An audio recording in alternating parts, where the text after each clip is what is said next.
How's it going? I'm John, Hi, and I'm Liz. and this is Ways of Matter. This is the podcast on where we talk about mental health and disorders. Did you know that about 8 million people have PTSD in a given year? And 1 in 13 people will likely develop PTSD at some point in their life. Which brings me to my next question. What is PTSD?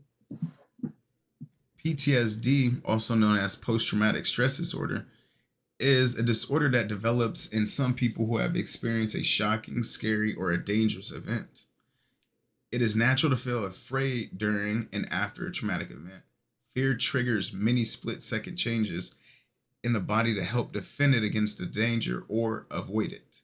This fight or flight response is a typical response meant to protect you from harm. Fight or flight is usually associated with the feeling of being attacked. And what are some symptoms of it? Well, some of the symptoms are flashbacks, nightmares, avoiding remembering the event, negative thoughts about yourself and the world, self isolation, feeling distant, anger, irritability, hypervigilance, and insomnia, to name a few. And how does PTSD change the brain? Well, PTSD causes your brain to get stuck in danger mode. Even after you're no longer in danger, it stays on high alert. Your body continues to send out stress signals, which leads to PTSD symptoms. Studies show that the part of the brain that handles fear and emotion, the amygdala, is more active in people with PTSD. Wait, so what are some triggers? Well, triggers can be sights, smells, sounds, thoughts that remind you of traumatic events in some way. Some PTSD triggers are obvious, such as seeing a news report of an assault. Others are less clear. For example, if you're attacked on a sunny day, seeing a bright blue sky might make you upset. Oh, and what gender suffers the most from PTSD?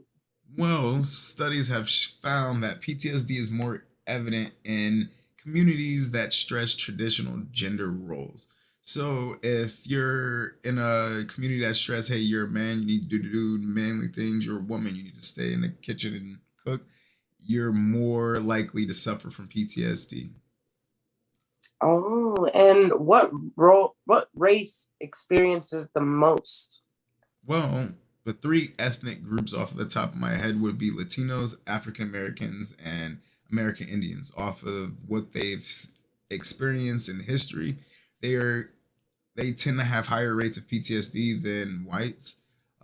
With the current pandemic and scare of COVID, though, I believe everyone has experienced PTSD of some sort. And is there a cure for it? Some will say medication can help. Some will say there's no cure, but there's a little research that says that exercise that includes resistance training, walking, and meditation has greatly decreased PTSD symptoms, depression, and aggression within individuals with PTSD. And that brings me to the end of our podcast on PTSD. Thank you for watching Waves of Matter. I'm John. And I'm Liz. Thank you.